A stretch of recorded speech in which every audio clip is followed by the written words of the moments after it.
পরবর্তী গল্প পেতে আমার চ্যানেলটা অবশ্যই সাবস্ক্রাইব করে রাখবেন। ধন্যবাদ। দুপুর ২টার সময় কলেজ ছুটি হয়। গুঁড়ি গুঁড়ি বৃষ্টি পড়ছে আকাশ থেকে, আর তার সাথে তাল মিলিয়ে মৃদু বাতাস বয়ে যাচ্ছে। শান্ত, নির্ভীক প্রকৃতি অশান্ত রূপ ধারণ করে। করিডোরে বৃষ্টির বিন্দু বিন্দু পানি ঝংকার শোনা যায়। ক্লাস ছুটির পর প্রায় সব ছাত্রছাত্রী বাড়ি চলে গেছে। বৃষ্টির বেগ এত তীব্র নয়। উষ্ণ শীতের মৌসুমে এমন বর্ষণ স্বাভাবিক, তাই এই বৃষ্টি থামার অপেক্ষা করে লাভ নেই। মেঘ আর আদ্রিয়ান গাড়ি করে চলে গেছে। নুহাও ক্লাস ছুটি হলো লাইব্রেরিতে গিয়েছিল প্রয়োজনীয় বই সংগ্রহ করতে, তাই একটু দেরি হয়ে গেল। লাইব্রেরি থেকে বের হয়ে নুহা কলেজের করিডোরে আসে। কাল রাত থেকে আকাশ কালো মেঘের অভিভাব দেখে আশঙ্কা করছিল আজ হয়তো বৃষ্টি পড়বে, তাই ব্যাগে ছাতা ভরে রেখেছিল। সারা কলেজ জুড়ে এখন নিস্তব্ধতা। কলেজ গ্রাউন্ড আশেপাশে কোনো ছাত্রছাত্রী নাই, সবাই বাসায় চলে গেছে। নুহাও এখন চলে যাওয়া উচিত।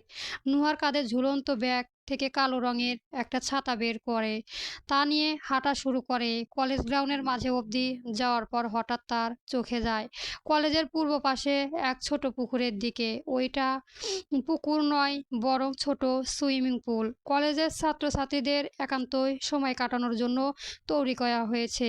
নুহা পুকুর দেখে নয়, পুকুরের পাশে থাকা এক বেঞ্চের উপর থাকা এক যুবককে শরীরের পরিহিত শার্ট দেখে চমকে যায়। এই শার্টের কালার ভীষণ পরিচিত, তার কোথায় দেখেছে। মাথার উপর চাপ প্রয়োগ করার পর মনে পড়ে, আরে এই শার্ট তিহানের। তিহান নামটা মনে পড়তেই নুহা চমকে ওঠে। তিহান এখানে কি করবে? শেষ ক্লাস আগে একবার তিহানকে দেখেছিল, কিন্তু এরপর দেখেনি। প্রথমে নুহা একটু টেনশন হলেও পরে ভাবলো হয়তো তিহান বাসায় চলে গেছে। কিন্তু না, তিহান বাসায় যায়নি, কলেজেই ছিল। তবে ক্লাস কেন করেনি? তাছাড়াও কলেজে ছুটি হয়ে যাওয়ার পর সব শিক্ষার্থী চলে গেছে। কিন্তু তিহান এখানেও কেন যায়, এখনো কেন যায়নি? পুকুর পাড়ে বসে আছে কেন? তবে এত দূর থেকে স্পষ্ট বোঝা যাচ্ছে না। ব্রেঞ্চে বসে থাকা মানুষ কি সত্যি ত্রিহান, না অন্য কেউ? নুহা কি এগিয়ে একবার দেখবে? প্রায় 5 মিনিট পর নিজের মনকে শান্ত করে নুহা এগিয়ে যায় পুকুর পাড়ের দিকে। পুকুর পাড়ে ব্রেঞ্চের কাছে গিয়ে সে পুনরায় অবাক হয়। এটাই সত্যি তিহান। বৃষ্টির বিন্দু বিন্দু ফোঁটা গড়িয়ে পড়ছে তিহানের উস্কো চুল বয়ে মুখোশটির উপর। সরু কাঠের তৈরি বেঞ্চের উপর শরীর হেলান দিয়ে বসে আছে, মাথা উঁচু করে পুকুরের পানে অপলক দৃষ্টিতে অদ্ভুত ভঙ্গিতে তাকিয়ে আছে।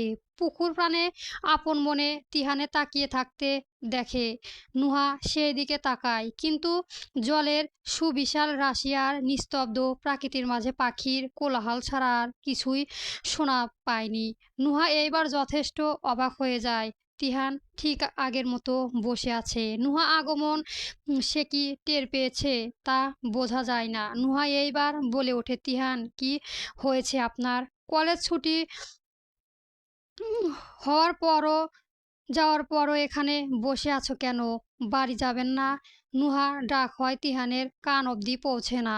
সে এখনো নিরাশ ভঙ্গিতে বসে আছে। নুহার পুনরায় ওর কাছে গিয়ে বাধ্য হয়ে শরীরের মৃদু ধাক্কা দিয়ে বলে ওঠে, তিহান শুনেছেন আমার কথা? এমন অদ্ভুত ব্যবহার কেন করছেন আপনি তিহান? তিহান এখনো শান্ত। নুহা খেয়াল করলো তিহানের চোখ বেয়ে টপ টপ পানি গড়িয়ে পড়ছে। তিহান কি কান্না করেছে? না, বৃষ্টির পানি। নুহা সন্দেহবোধক দৃষ্টি নিয়ে এগিয়ে যায় তিহানের কাছে। এরপর ওর মুখশ্রী দাঁড়িয়ে ওর মুখশ্রী পর্যবেক্ষণ করে। সত্যি তিহান কান্না করেছে, কিন্তু হঠাৎ কান্না করবে কেন? কোনো পার্সোনাল প্রবলেম কি হয়েছে? না হলে তিহানের মতো এমন হাসি খুশি থাকা ছেলে কখনো কান্না করে না। নুহা তিহানের মুখ উপরে তুলে আলতো হাতে ধরে বলে ওঠে, কি হয়েছে তিহান? আপনি কান্না করছেন কেন? সম্মুখে থাকা নারী নুহান নুহা না অন্য কেউ তা তিহান দেখল না। নিজ মনে শত কষ্টে প্রকাশ করতে নুহা কোমর জড়িয়ে হাউমাউ করে কেঁদে ওঠে। হঠাৎ তিহানের এমন ছোঁয়ায় নুহা অবাক হয়, তার শরীর কেঁপে ওঠে, হাতে থাকা ছাতা মাটিতে গড়িয়ে পড়ে যায়। নুহা স্থির হয়ে দাঁড়িয়ে পড়ে। তিহানের কান্নার বেগ বাড়ালো। নুহা পেটের উপরে তার মাথা চেপে ধরে তিহান।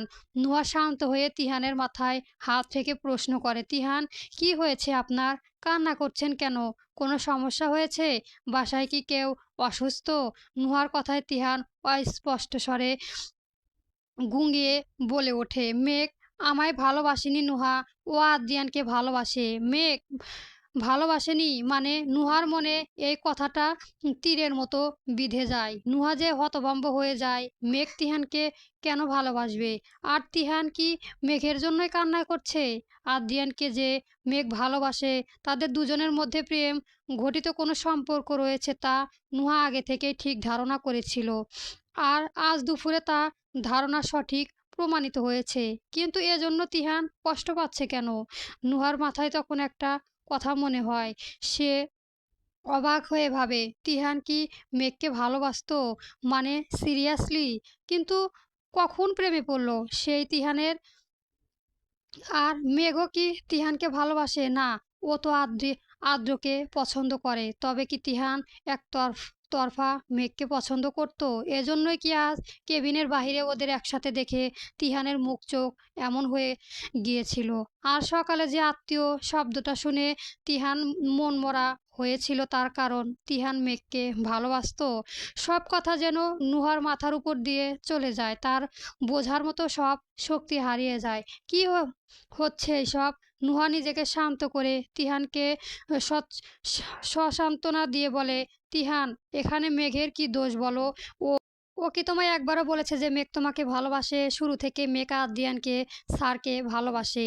তুমি শুধু এর বন্ধু হও, বেশি কিছু না। নুহার কথা শুনে তিহান মাথা তুলে বলে, কিন্তু আমারও কি দোষ আছে নুহা? আমি তো মেঘকে ভালোবাসি। ভার্সিটির প্রথম দিন যখন বৃষ্টির মধ্যে মেঘ ছাতা ছাড়া ভিজে ভিজে বাহিরে যাচ্ছিল, তখন প্রথম দেখায় ওর প্রেমে পড়েছিলাম আমি।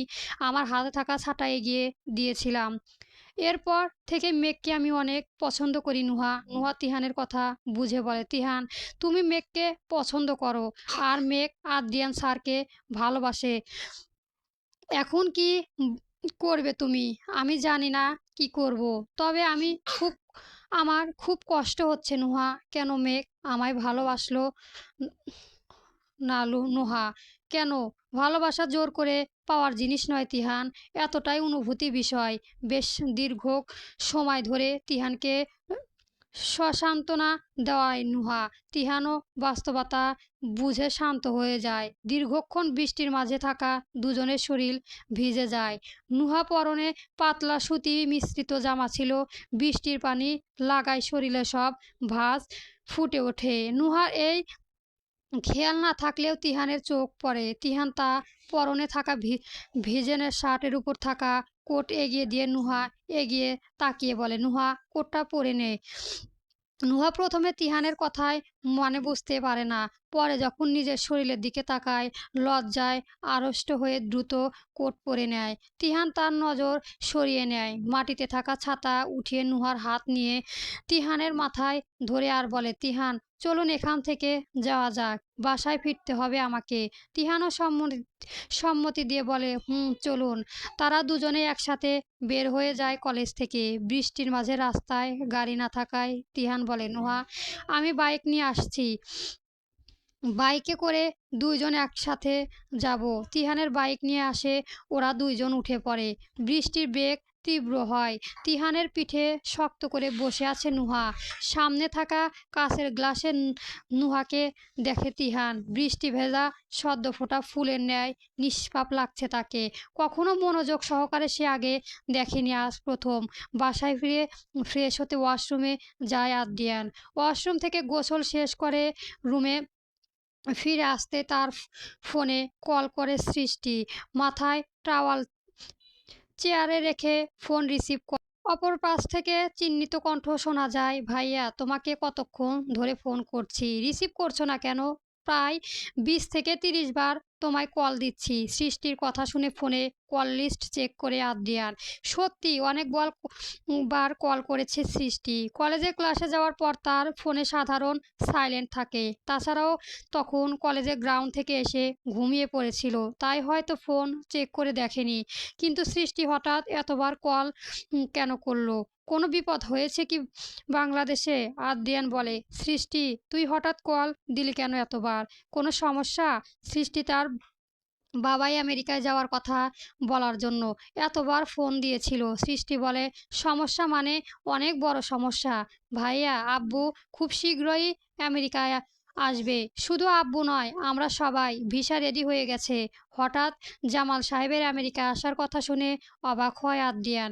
পরিবারের সবাই এখানে কেন আসবে?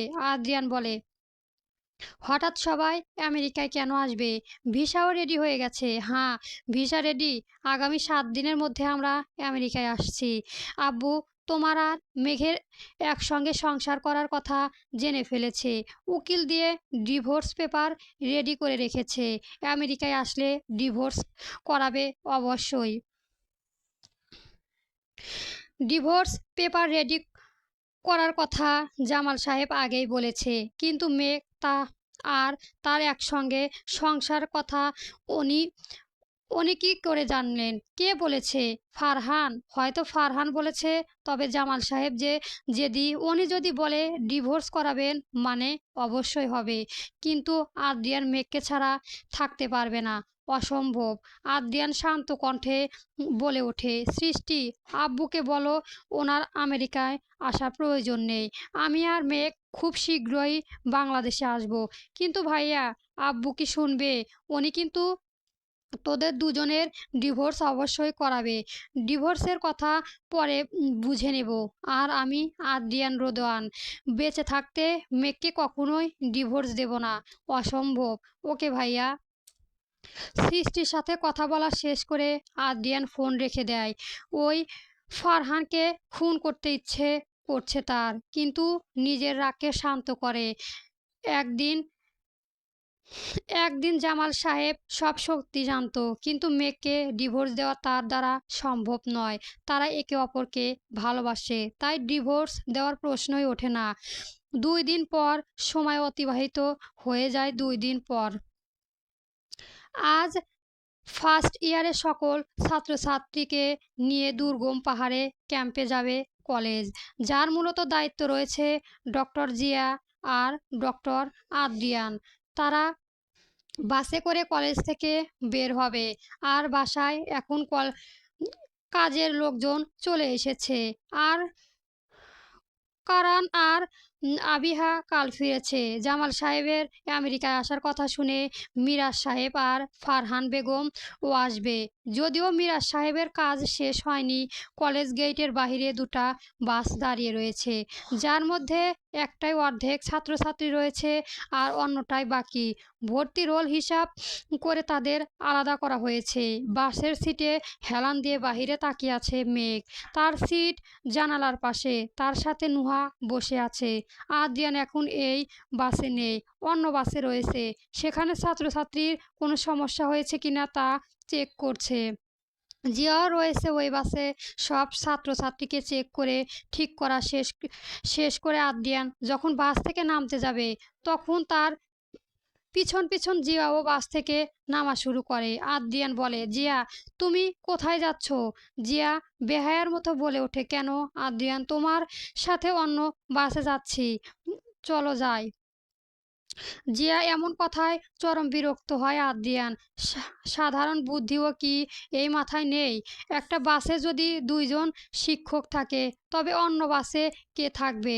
সারাক্ষণ তার পিছু পিছু ঘোরা ছাড়া এই মেয়ের দ্বারা আর কোনো কাজই সম্ভব নয়। তাছাড়া অপর পাশে বাসে মেঘ রয়েছে, তাই কোনোভাবেই জিয়াকে নিজের সাথে রাখা যাবে না। আদ্রিয়ান বলে, জিয়া তোমার মাথায় বুদ্ধি কোথায় হারিয়ে গেছে? তুমি যদি আমার সাথে যাও, তবে এই বাসে কে থাকবে? যদি রাস্তায় কোনো বিপদ হয় তখন? আদ্রিয়ানের অপমানজনক কথায় জিয়ার মুখ কুঁচকে ফেলে। অবশ্য তার কথাও ঠিক। দুজনে একই বাসে গেলে এই বাসের শিক্ষার্থীর কি হবে? কিন্তু রাস্তা আদ্রিয়ানের সাথে যাওয়ার সুযোগ সে মিস করতে চায় না। জিয়া বলে, আদ্রিয়ান, রাস্তায় কি বিপদ হবে? আর বাসের টিচার না গেলেও প্রবলেম হবে না। তাছাড়া ওরা যথেষ্ট বড় স্টুডেন্ট, কোনো প্রবলেম হলে ফোন করে জানাবে। আদ্রিয়ান এবার ধমক দিয়ে বলে ওঠে, জিয়া, তোমার এই বাসে করে যেতে কি সমস্যা শুনি? আমার সাথেই কেন যেতে হবে? কিন্তু আদ্রিয়ান চুপচাপ বাসের ভিতরে যাও রিয়া, আমাকে যেন দ্বিতীয়বার বলতে না হয় ইডিয়েট। আদ্রিয়ান ধমকের সহিত কথা বলে বাস থেকে বের হয়ে অন্য বাসে চলে যায়। জিয়ার মুখ ভার করে দাঁড়িয়ে থাকে। তার হাত থেকে কত বড় সুযোগ মিস হয়ে গেছে। আদ্রিয়ানের সাথে যাওয়া, ধুর, ভালো লাগে না। তবে ক্যাম্পে গিয়ে আদ্রিয়ান কি করে তার থেকে দূরে থাক, তাই জিয়া দেখবে। গল্প তোমার নামে নীলচে তারা চলবে।